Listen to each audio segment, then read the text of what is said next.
Students, आज से मैं क्लास 12th का वीडियो बनाने जा रहा हूँ, जिसमें मैं आज सबसे पहले इकाई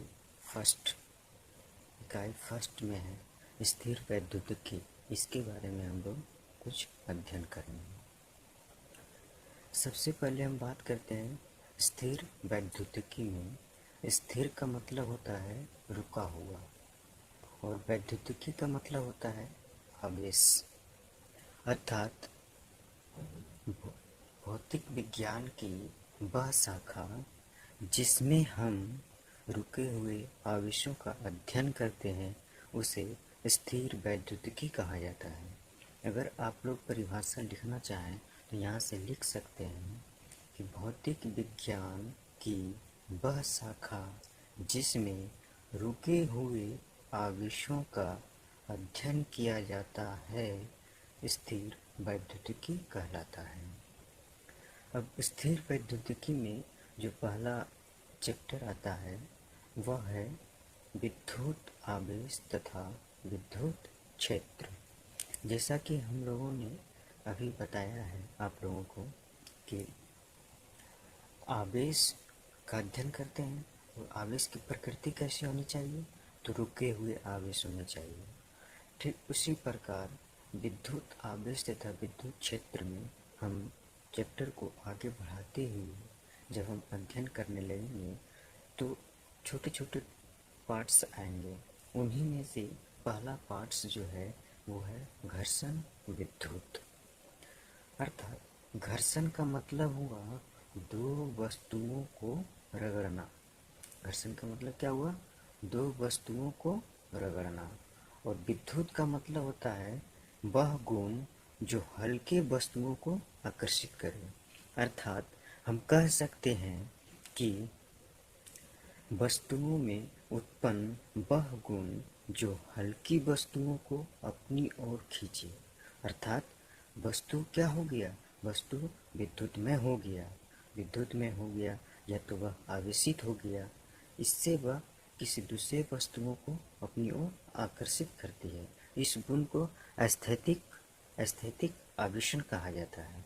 अर्थात हम अगर परिभाषा देना चाहें तो कह सकते हैं कि वस्तुओं में उत्पन्न वह गुण जो हल्की वस्तुओं को अपनी ओर खींचे या आकर्षित करे, उसे उस वस्तु का घर्षण विद्युत कहा जाता है। या तो हम कह सकते हैं कि वस्तु विद्युतमय हो गया या आवेशित हो गया। इस गुण को स्थैतिक आवेशन कहा जाता है। ऐसे ही अनेक हम कह सकते हैं कि अनेक प्रयोग किए गए वैज्ञानिकों के द्वारा कि आखिर ऐसा क्या होता है जिससे कि वस्तुओं में घर्षण विद्युत उत्पन्न होता है, कि वस्तुओं को हल्की वस्तुओं को खींचने की गुण आती है। ऐसा हम उदाहरण अपने जीवन में देख सकते हैं, अपने दैनिक क्रियाकलापों में देख सकते हैं। जब सूखे बालों में कंघा को रगड़ा जाता है और जब उसे हम धूलकण की ओर यानी नीचे सतह की ओर, फर्श की ओर ले जाते हैं, तो छोटे छोटे धूलकण कंघियों में आकर्षित होने लगते हैं और चिपक जाते हैं। तो वहाँ पे ऐसा घर्षण विद्युत गुण उत्पन्न होने के कारण होता है। तो यह प्रयोग अलग अलग वैज्ञानिकों के द्वारा किया गया। सर्वप्रथम आज से 600 ईसा पूर्व थेल्स नाम के एक वैज्ञानिक थे, जो कि यूनान के रहने वाले थे। कहाँ थे? यूनान के रहने वाले थे। 600 ईसा पूर्व थेल्स ने 600 ईसा पूर्व थेल्स ने एक प्रयोग किए। उन्होंने उस प्रयोग में एक अंबर लिए और दूसरा फर या बोले हम ऊन लिए। अब क्या किया कि इन दोनों वस्तुओं को एक दूसरे के साथ रगड़ा। रगड़ने के बाद क्या देखा कि अंबर में जो है उसमें वह स्थैतिक गुण आ जाता है, जिसके कारण कि वह वस्तुओं को, हल्की वस्तुओं को अपनी ओर खींचना शुरू कर देता है। हल्की वस्तुओं को खींचना शुरू कर देता है, यानी कि अंबर में हम कह सकते हैं कि हल्की वस्तुओं को आकर्षित करने का गुण आ गया। यानी कि कह सकते हैं कि अंबर का विद्युत में, यानी कि अंबर विद्युत में हो गया। इसे दूसरे शब्दों में भी कह सकते हैं कि अंबर आवेशित हो गया। और अंबर में यह जो गुण आया है वह गुण क्या कहलाएगा? स्थैतिक आवेशन कहलाएगा। ठीक इसी प्रकार वैज्ञानिकों में हलचल मच गई कि थेल्स ने तो ऐसा बता दिया कि जब हम वस्तुओं को रगड़ते हैं तो उसमें एक गुण आ जाता है और यह गुण हल्की वस्तुओं को अपनी ओर खींचने की प्रवृत्ति रखती है। लेकिन अब हम बात करते हैं कि अंबर क्या होता है। अंबर जो है सो एक ग्रीक शब्द में इसे इलेक्ट्रम कहा जाता है। अंबर एक प्रकार का तो पदार्थ होता है, अंबर एक प्रकार का पदार्थ होता है जिसे ग्रीक में इलेक्ट्रम कहा जाता है। और इस इलेक्ट्रम शब्द से ही विद्युत आवेश शब्द की उत्पत्ति हुई। तो हम यहाँ से अंबर के बारे में इतनी सारी जानकारी समझ सकते हैं। अब आया बात कि जब थेल्स के द्वारा एक्सपेरिमेंट किए गए, जो थेल्स के द्वारा जो यूनान के रहने वाले वैज्ञानिक थे 600 ईसा पूर्व, उन्होंने अंबर और ऊन का जो प्रयोग किया। अब अलग अलग वैज्ञानिक अलग अलग चीज़ों को, अलग अलग जोड़ों को लेकर, अलग अलग युग्मों को लेकर यह एक्सपेरिमेंट करना शुरू कर दिया। तो उन्हीं में से कुछ एक्सपेरिमेंट हैं, उन्हीं में से कुछ प्रयोग हैं जो कि आप लोगों को मैं बताने जा रहा हूँ। क्या है? पहला क्या था कि ऊनी वस्त्र और कांच का छड़ एक युग्म बनाया गया वैज्ञानिकों के द्वारा, और कांच के छड़ को ऊनी वस्त्र के साथ रगड़ा गया। कांच के छड़ को ऊनी वस्त्र के साथ रगड़ा गया। ऊनी वस्त्र के साथ रगड़ने के बाद कांच का छड़ में भी वही गुण आ गया। क्या गुण आया? कि वह हल्की वस्तुओं को खींचने का कोशिश करने लगा। फिर बिल्ली के खाल के साथ एवोनाइट छड़ को रगड़ा गया, तो फिर भी एवोनाइट छड़ में भी यही गुण आ गया कि वह हल्की वस्तुओं को अपनी ओर खींचना प्रारंभ कर देता है। ठीक, तो ऐसा जब होने लगा तो वैज्ञानिकों के दिमाग में आया कि आखिर क्या दोनों वस्तु दो अलग अलग चीज़ें हैं, इन दोनों को रगड़ने पर, यानी कि कांच के छड़ को ऊन के वस्त्र के साथ और एवोनाइट के छड़ को बिल्ली के खाल के साथ रगड़ने पर क्या दोनों में समान प्रकृति के गुण आते हैं या अलग अलग गुण आते हैं? तो इसके लिए वैज्ञानिकों ने फिर क्या किया कि एक अलग कांच के छड़ लिए जो कि अभी रगड़ा हुआ नहीं था। अब क्या किया कि एक कांच के छड़ को फिर ऊनी के वस्त्र के साथ रगड़ा और उसे पहले वाले रगड़े हुए कांच के छड़ के पास ले जाया गया। तो देखा गया कि दोनों कांच का छड़ एक दूसरे को दूर धक्का देती है। अब तो ये चीज़ हो गई। फिर एवोनाइट का एक छड़ लिया गया। एवोनाइट का छड़ लेकर फिर बिल्ली के खाल के साथ लगा गया और बिल्ली के खाल के साथ लगने के बाद फिर पहले से रगड़े हुए एवोनाइट के छड़ के पास लाया गया। तो फिर देखा गया कि एवोनाइट का छड़ बाद वाले एवोनाइट के छड़ एक दूसरे के साथ फिर एक धक्का लगाता है और इस धक्के को वैज्ञानिकों ने नाम दिया कि इसके बीच जो है सो प्रतिकर्षण बल लग रहा है। क्या लग रहा है? प्रतिकर्षण बल लग रहा है। अब फिर जो कांच का छड़ था रगड़ा हुआ और एवोनाइट का छड़ था रगड़ा हुआ, इन दोनों को भी आपस में एक दूसरे के साथ निकट लाया गया। तो देखा गया कि यह एक दूसरे को आकर्षित करता है, यह एक दूसरे को आकर्षित करता है। इसका मतलब निकाला वैज्ञानिकों ने कि इसके बीच में एक आकर्षण बल लग रहा है। क्या लग रहा है? आकर्षित बल लग रहा है। इस प्रकार से वैज्ञानिकों ने यह निष्कर्ष निकाला कि ऊनी वस्त्र के साथ रगड़ने पर, ऊनी वस्त्र के साथ कांच को रगड़ने पर जो गुण आता है, जो आवेश आता है, उस वह आवेश बिल्ली के खाल के साथ एवोनाइट के छड़ को रगड़ने पर जो आवेश प्राप्त होता है एवोनाइट के छड़ में, यह दोनों आवेश एक दूसरे से अलग है। और उन्होंने पता किया वैज्ञानिकों ने कि आवेश दो प्रकार के होते हैं, एक धन आवेश और एक ऋण आवेश।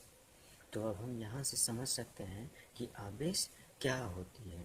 आवेश क्या होती है? तो आवेश वह भौतिक राशि है जिससे पदार्थ में विद्युत एवं उससे संबंधित प्रभाव उत्पन्न होते हैं।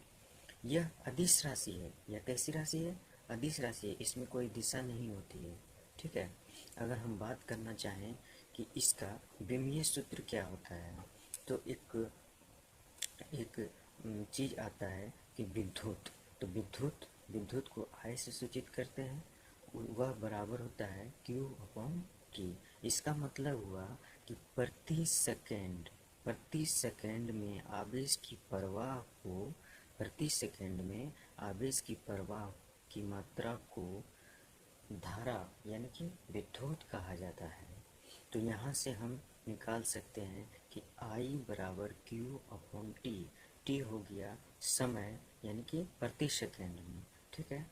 कितनी आवेश की मात्रा प्रवाहित हो रही है? Q। तो क्या हो जाएगा? Q अपॉन T, यानी Q में T से भाग कर देंगे तो निकल जाएगा हमारा विद्युत धारा। तो यहाँ से हम अगर Q का मान निकालना चाहें यानी कि आवेश का मान निकालना चाहें तो आवेश बराबर हो जाएगा I इंटू टी। क्या हो जाएगा? I into T. तो Q बराबर क्या हो गया? I Guna T. तो I को हम नापते हैं एम्पियर में और T यानी कि समय को नापते हैं सेकंड में। तो उसको हम विमा लिखने के लिए A और T के रूप में लिख सकते हैं। तो Q का यहाँ पर विमा हो गया हमारा A और T। और इसके मात्रक की बात करें, किसकी? आवेश की मात्रक की बात करें तो आवेश का मात्रक होता है कूलम। ठीक है, कूलम होता है। अब हमने यहाँ पर पढ़ा था कि प्रतिकर्षण बल और आकर्षण बल। क्या पढ़ा था? प्रतिकर्षण बल और आकर्षण बल।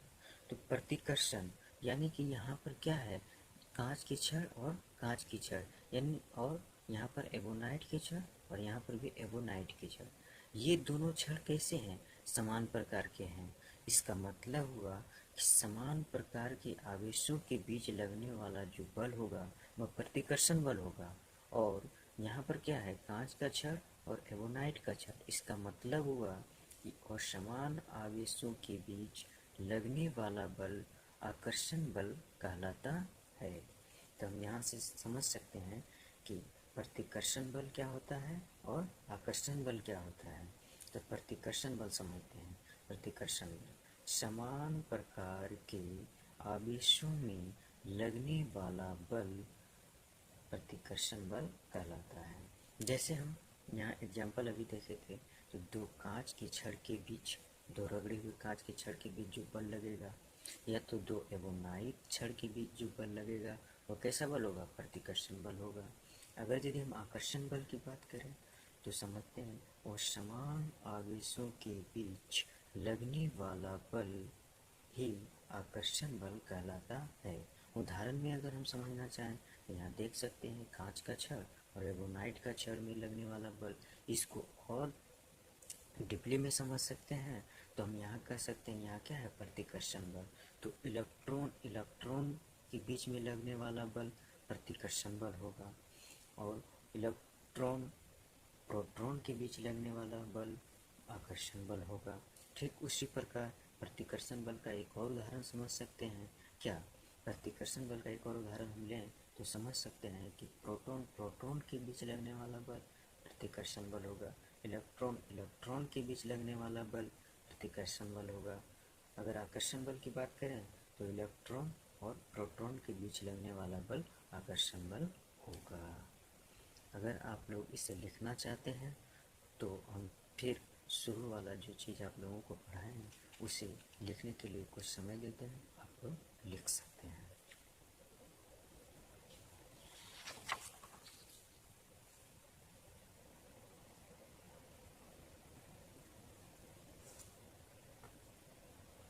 चलिए आप लोग लिख लीजिए।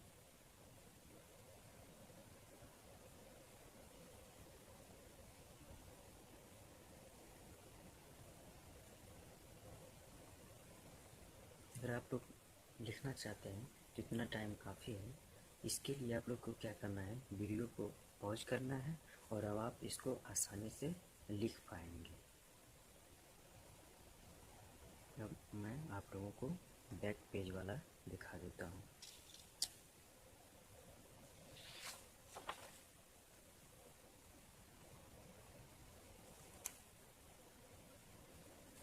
ऐसे भी लिख लीजिए, या तो आप स्क्रीनशॉट ले सकते हैं, या तो वीडियो को पॉज कर सकते हैं और इसको भी आप लोग आसानी से लिख सकते हैं।